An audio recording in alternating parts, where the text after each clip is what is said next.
Olá de volta. Vamos ao nosso último vídeo, último problema dessa sessão de vídeos envolvendo problemas para transpô-los para algoritmos. Neste último problema, nós temos a série de Fettuccini, que é uma variante da série de Fibonacci. A série de Fibonacci é extremamente importante na ciência, nas artes, na matemática, porque ela descreve uma série de processos, né, como o crescimento de plantas, entre outros. Então é natural que surgissem variantes dessa série. Uma delas é a série de Fettuccini. Nesta série, os dois primeiros termos são fornecidos pelo usuário, e os demais têm uma regra de recorrência que é dada da seguinte forma: f de n, se n é ímpar, é f de n menos 1 mais f de n menos 2, e se n é par, é f de n menos 1 menos f de n menos 2. Exemplo, se eu dou os números 0 como f de 0, 1 como f de 1, os dois termos iniciais, então f de 2 é par, então vai entrar nessa fórmula aqui, vai ser f de n menos 1, menos f de n menos 2, f de 0, vai ser 0. Então, 1 menos 0, então f de 2 é 1. Vamos fazer então um algoritmo para isto?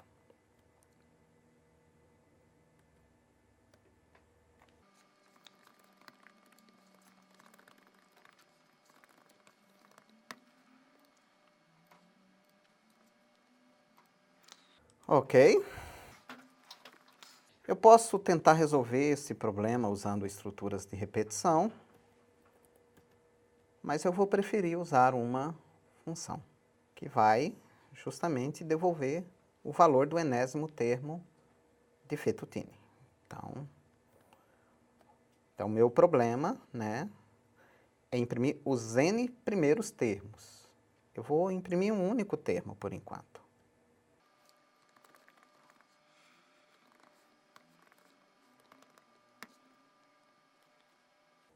Primeira coisa, temos que verificar se o número é par.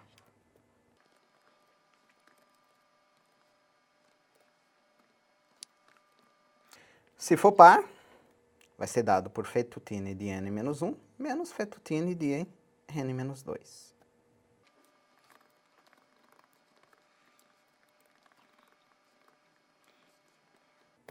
Joaquim, não seria melhor fazer uma variável temporária e colocar esse resultado? Do ponto de vista de eficiência, não. Do ponto de vista de clareza, talvez. Então, se para você ficar mais claro fazer isto aqui, ó.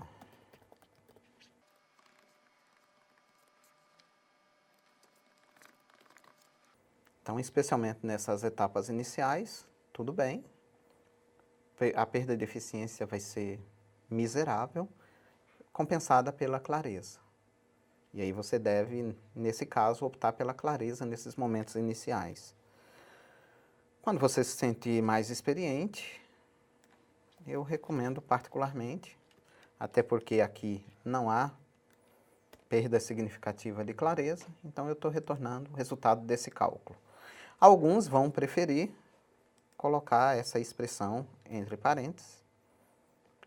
Isso é desnecessário, mas vamos manter. Se não, o número não é par,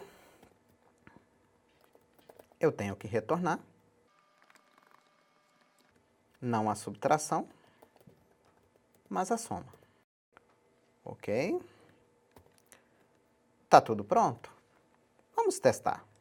Vamos imprimir o quarto termos. Lembrando novamente, aquela ideia de, antes de fazermos o programa completo, fiz uma função, faz um teste da função, vê se ela está funcionando adequadamente.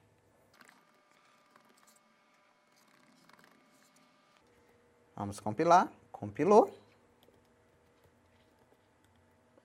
Vamos executar. Opa! Problemas? O que houve? Falha de segmentação? Sabe o que aconteceu? Eu não especifiquei a condição de parada da minha função recursiva. Estão lembrados disso? Em recursão é muito importante especificar o caso base. Cadê o caso base? Quando é que vai ser parado aqui? Ah, o termo 0 e o termo 1. Está faltando outras informações aqui.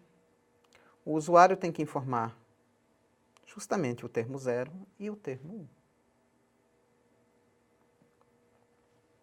Vamos então melhorar um pouco. Então o usuário vai informar o termo 0 e o termo 1. Ok? A minha função agora tem que receber esses dois termos como auxiliares. Ok. Se n for 0, eu tenho que devolver o primeiro termo, que é o termo 0. Se o n for 1,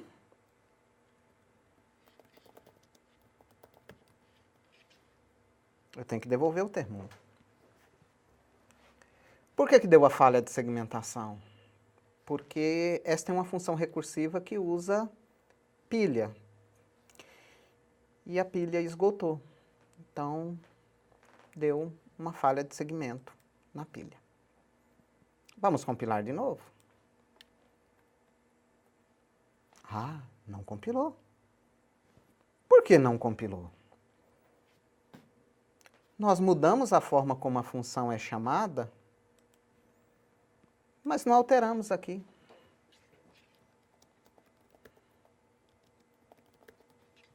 Então, eu tenho que passar os parâmetros adicionais. Por isso é importante testar a função. Então, notem que antes do programa estar pronto, eu estou tendo que modificar a função. Então, primeiro eu faço ela, testo, antes de incorporar no programa. Se eu já tivesse um programa, eu faria um teste simples à parte antes de incorporar. Bom, agora isto deve funcionar.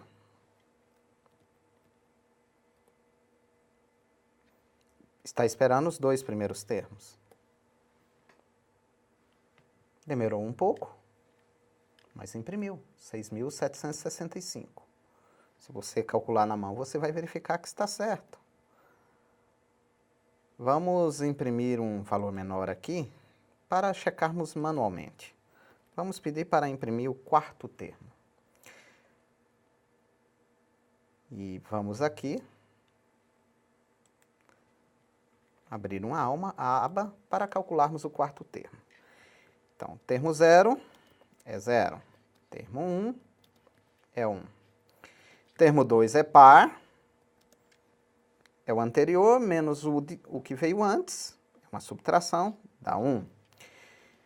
Termo 3 é ímpar, então eu somo os dois anteriores, vai dar 2. Termo 4 é par, vai dar o anterior menos o que veio antes dele, então 2 menos 1, 1. Termo 5 vai ser a soma, 3. Termo 6, subtração, 2. Termo 7, soma, 5. Então, vamos imprimir aqui o fettuccine de 4 e o fettuccine de 7. Começando com 0 e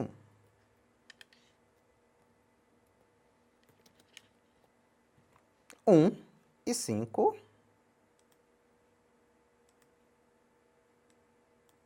Que foram os valores encontrados manualmente.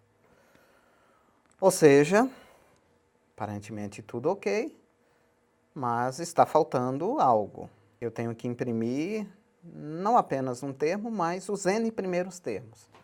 Então, aqui eu preciso fazer uma estrutura de repetição e calcular, né, os n termos. Então, testei.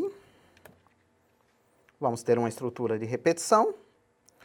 Vou precisar de um iterador. Vou chamá-lo de i.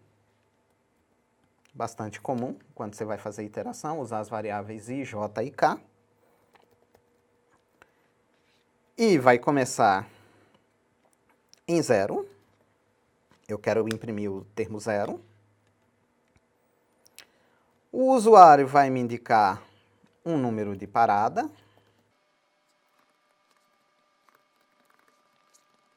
E aí, até chegar nesse número... Opa, aqui ficou menor. Note que como a sequência começa em 0, então se eu quero imprimir 10 números, eu vou imprimir do 0 ao 9. Então, aqui é menor. Se eu quisesse imprimir do 0 ao 10, eu usaria menor ou igual. Aqui no caso, vou usar menor. Vou imprimir o fettuccine desse valor. Separar por um espaço. Incrementar meu iterador para ir para o próximo valor de i. Como eu gosto de terminar com um final de linha, opa, Alt Endline. Notem, o nosso código ficou relativamente curto. A função também é curta, um programinha, um programa com menos de 40 linhas. E percebam um monte de linhas em brancos usado para melhorar a formatação de código. Vamos à compilação. Assim. Novamente aqui. Esquecemos de passar os termos iniciais. Então, N0 e N1. Vamos passar 0 e 1 e queremos os números até 10. Percebam o nosso quarto termo aqui, quinto, sexto, sétimo, que foi o último que a gente calculou, oitavo e nono. Dá para melhorar esse algoritmo, para ele já ir imprimindo, então aqui daria para fazer a função para imprimir todos os termos. Mas uma vantagem da função como ela está aqui é que ela faz apenas operações, ela não mistura entrada e saída com operações, e isso a gente vai ver mais à frente e é bastante interessante. Né? O ideal é que funções foquem-se ou em entrada e saída ou em operações. Dá para melhorar o algoritmo, mesmo assim, dá para, usando estruturas auxiliares como vetores, seria possível retornar já o conjunto de valores. Mas isso é assunto de próximas videoaulas. Na próxima videoaula a gente fala justamente de vetores. Eu aguardo vocês.